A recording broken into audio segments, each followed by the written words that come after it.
Hey people, Seth is here, and he's reviewing Might and Magic 8. This is one of the really old ones. I already saw Might and Magic 7 review, so I definitely saw some videos of his older than this. Yeah, those are the videos from the dark era, so I'm expecting some things that are not okay. Subtitles unavailable.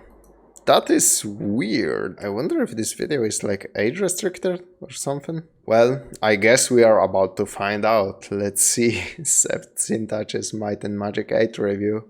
Classic RPG for cool kids. Hey people, Seth here. Today I'll be reviewing Might and Magic 8, Day of a Destroyer. Following directly on from the events that took place in Might and Magic 7, the story begins in Ravenshore, the fantasy equivalent of Bradford, England.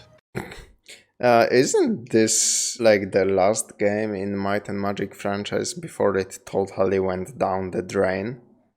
A vibrant and multicultural city of many diverse races, with their main exports being crime and grape juice accessories. One day, a robed middle-class man appears in the market square and goes for a walk, as an ogre attempts to culturally enrich him with his club. The peaceful ogre is flung away and suffers racially motivated fractures, but before he's able to sue, the man makes a run for it, conjuring a gigantic crystal crib on the spot and locking the front door. The crystal erupts, opening up portals to all four of the elemental planes and triggering Armageddon in the world of Enroth. So, let's recap on what the fuck is going on with this story. Might and Magic 6, devil aliens come to Enroth, you kill them and nuke their starship. Might and Magic 7, devil aliens come to Arathia, you kill them and nuke their starship. Might and Magic 8, the Ancient's AOL account just received mail. There's devil aliens on Enroth, please send help. So the aliens dispatch the android Eschaton to Jadam, which is east of Enroth, to nuke the whole planet. Let's forget that this is a planet home to Titans, dragons, and Johnny Depp. You start off as a caravan guard for the Dark Elf Merchants Guild, escorting a shipment of grape juice and grape juice accessories in the Dagger Wound Islands. As the elemental plane of Earth opens up, the nearby volcano starts swallowing up the islands, but more importantly, swallowing up the consumer base and profits of the Merchants Guild. Sorry, that is completely unacceptable. We must act now before our stock price starts going down, and somebody will need to take the blame, of course. You're ordered to resolve this Armageddon crisis, close off the elemental planes, and beat up the android causing this, all on minimum wage with unpaid overtime. Oh, on yeah, the way, baby. You might even find a devil alien nest on Jadam, and nuke that too, if you want. No one really gives a fuck about the Kriegans at this point. Might and Magic 8 is a strange game, and that's probably for the best. It builds on concepts established in the That is one psychedelic type of enemy, if that's not what the fuck is that?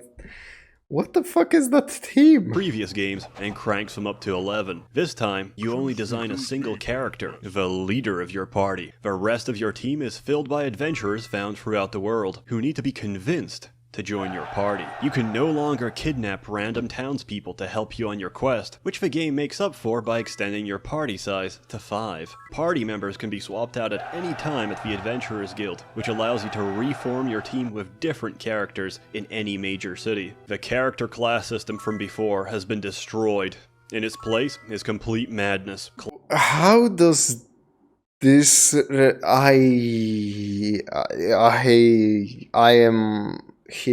I ain't gonna fucking lie. He lost me with this one, Chief.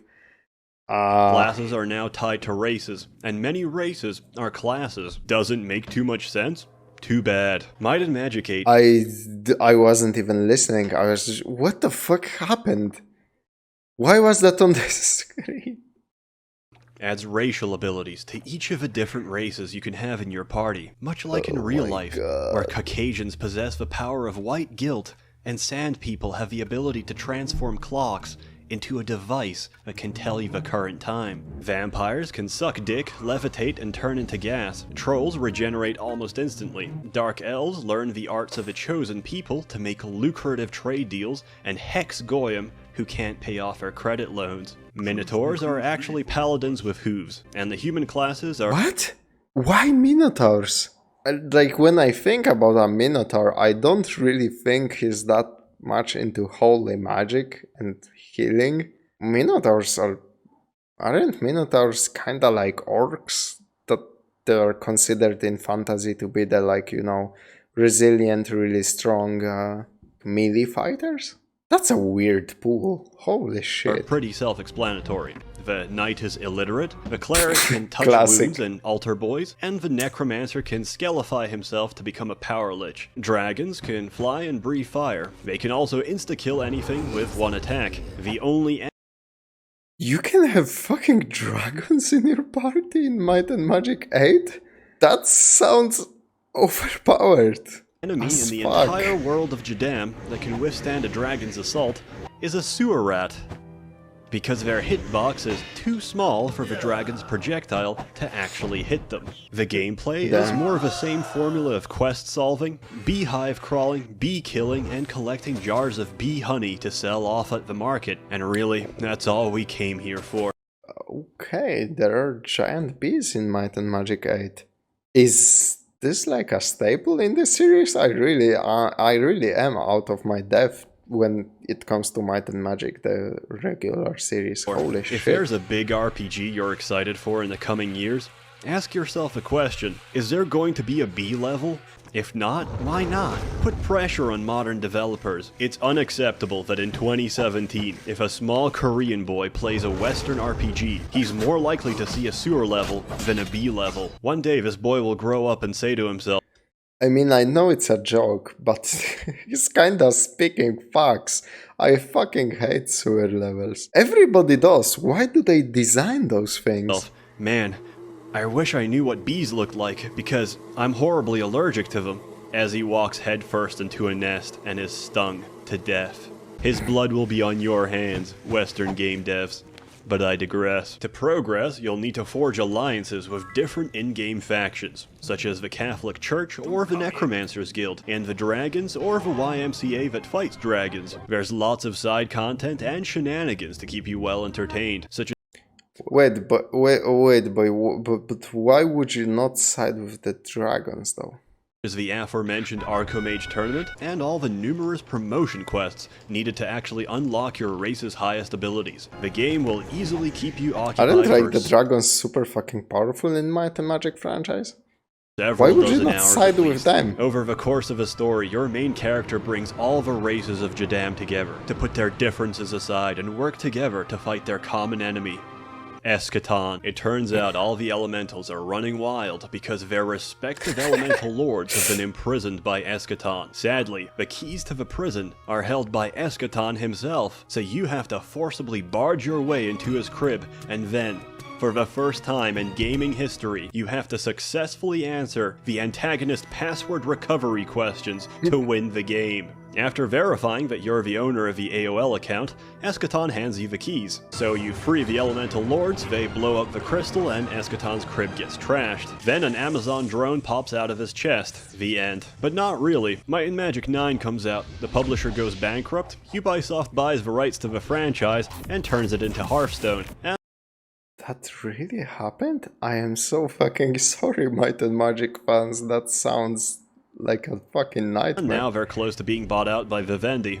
What more is there to say? The game is amazing. 10 out of 10. Go play it. As always, more content to come, so stay tuned. A big thanks to the many members of the Alvar Merchants Guild, funding these videos with grape juice and grape juice accessories. Have a good one. Okay, that was short and sweet, and wasn't that bad.